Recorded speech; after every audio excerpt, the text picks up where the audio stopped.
Bonjour à tous, c'est Anne-Sophie pour Ciné Sériculture. On se retrouve aujourd'hui pour le second numéro du JT Théâtre.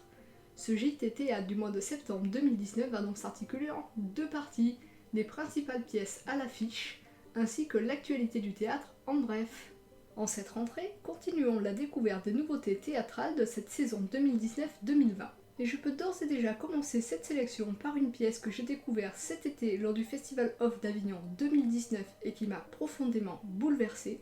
Il s'agit de En ce temps-là, l'amour, mise en scène par Christophe Gans, d'après un texte de Gilles Segal, avec David Brécourt seul sur scène. Cette pièce sera reprise à Paris à partir du 11 octobre au Théâtre des Mathurins.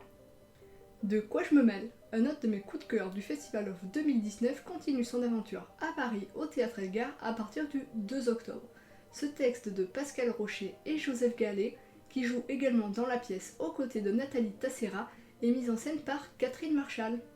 Dès le 25 septembre, vous pourrez découvrir au Théâtre des Nouveautés la pièce Compromis, écrite par Philippe Claudel et mise en scène par Bernard Murat, avec Pierre Arditi, Michel Leb et Stéphane Pézera.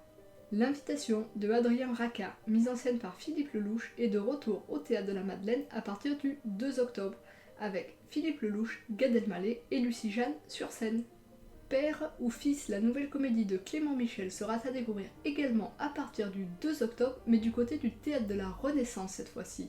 Mise en scène par Arthur Jugnot et Clément Michel, on retrouve à la distribution Patrick Braouzet, Arthur Jugnot, Catherine Osmalin, Julien Personnaz, Laurence Porteil et Flavie Péan.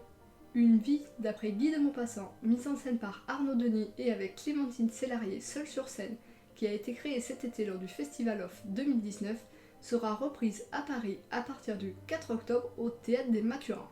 La famille Ortiz, qui a également été créée lors de cette édition 2019 du Festival Off, débarque quant à elle à Paris à partir du 9 octobre au Théâtre Rive Gauche. Cette pièce a été écrite et mise en scène par Jean-Philippe Daguerre, à qui l'on doit notamment Adieu Monsieur Hoffmann, qui a récolté 4 Molières lors de l'édition 2018 et qui se joue toujours au Théâtre Rive Gauche. On retrouve à la distribution de cette nouvelle création Bernard Malaca, Isabelle de Botton, Stéphane Doche, Antoine Guiraud, Kamel Isker et Charlotte Matzneff. Et les Parisiens pourront également assister à partir du 10 octobre à la scène parisienne au nouveau spectacle de Cartouche Demain je me lève de bonne heure, mise en scène par Catherine Marchal et que j'ai pu découvrir lors du Festival Off 2018. Passons maintenant à l'actualité du théâtre, en bref. Le Lucernaire fête ses 50 ans le 22 et 23 septembre prochain. À cette occasion, plein d'animations s'y dérouleront comme des expositions, la projection d'un documentaire sur le cinquantenaire, un concert et plein d'autres choses encore. À l'occasion des 36e Journées européennes du patrimoine, vous pourrez découvrir les 21 et 22 septembre prochains les coulisses du théâtre Mogador qui accueille de nombreuses comédies musicales et qui fête cette année ses 100 ans d'existence. Et voilà, c'en est fini de ce second numéro du JT Théâtre, j'espère qu'il vous aura plu.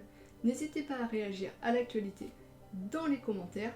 Nous, on se retrouve le mercredi 16 octobre pour le troisième numéro. Et en attendant, je vous dis à très bientôt sur Ciné Série Culture.